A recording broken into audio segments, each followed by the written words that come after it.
Astrology simplified by Chaure में आपका स्वागत है। आज हम बात कर रहे हैं कि कुंडली में आयु को कैसे देख सकते हैं।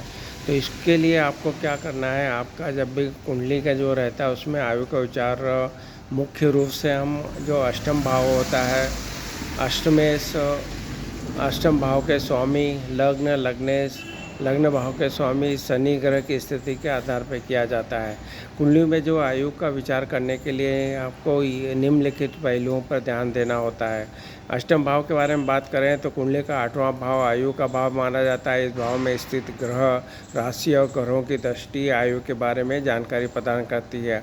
हम अष्टमेश की बात करेंगे। अष्टम भाव का जो स्वामी है उसको अष्टमेश भी कहते हैं, तो आयु के बारे में महत्वपूर्ण जो जानकारी देता है। अष्टमेश की स्थिति और उसके साथ बनने वाले युगों का भी अध्ययन किया जाता है। लग्न भाव के बारे में बात करें तो लग्न भाव व्यक्ति के शरीर और स्वास्थ्य का प्रतिनिधित्व करता है। लग्न भाव और लग्नेश की स्थिति आयु के निर्धारण में सहायक होती है। अब शनि ग्रह की बात कर लेते हैं। शनि को आयु का कारक ग्रह माना जाता है। शनि की स्थिति, दशा और गोचर का अध्ययन भी आयु के बारे में जानकारी देता है।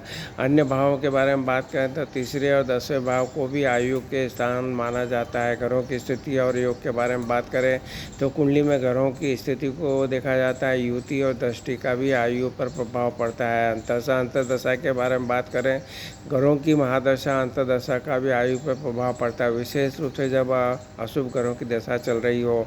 आयु के प्रकार के बारे में बात करें तो ज्योतिष में आयु को मोटे तौर पर 3 भागों में बांटा गया है। 0 से 32 वर्ष को अल्प आयु और 33 से 70 वर्ष के लिए मध्यम आयु और 70 वर्ष से अधिक की आयु को दीर्घायु कहा गया है। तो किसी व्यक्ति का जो भाई आयु का सटीक निर्धारण करने के लिए एक अनुभवी ज्योतिषी को जन्म कुंडली जो है उसका विस्तृत अध्ययन कराया जाता है, जिसमें लग्नों को देखा जाता है, अष्टम भाव को देखा जाता है, लग्न भाव के स्वामी को देखा जाता है, अष्टमेश मतलब अष्टम भाव के स्वामी को देखा जाता है, शनि और अन्य ग्रहों की स्थिति जो योग बना रहे हैं उनको दशा अंतर्दशा का विश्लेषण किया जाता है।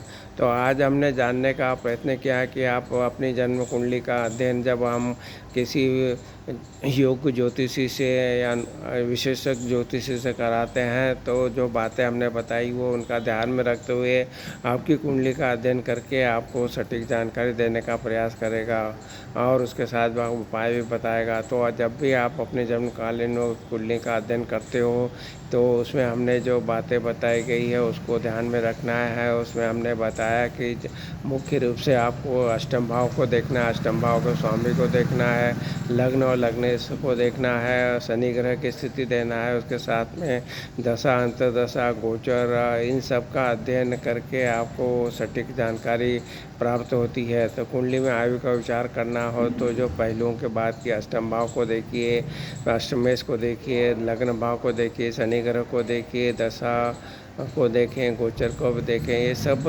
जानकारी जब आप प्राप्त कर लेते हैं और उसके अनुसार अपनी कुंडली में इन बातों को देखते हैं तो आपको ज़रूर ये बताया जा सकता है कि जो आयु आपकी कैसी है उसको हम कैसे देखते हैं। इसकी संक्षिप्त जानकारी देने का प्रयत्न किया। आपको हमारे वीडियो पसंद आया तो हमारे channel astrology simplified by Chaure को ज़रूर सब्सक्राइब करिए। आपने जो उपलब्ध वीडियो है उनका भी आप लाभ उठाइए। आपने हमारे चैनल को सब्सक्राइब किया, वीडियो को लाइक और शेयर किया, इसके आपका बहुत बहुत धन्यवाद।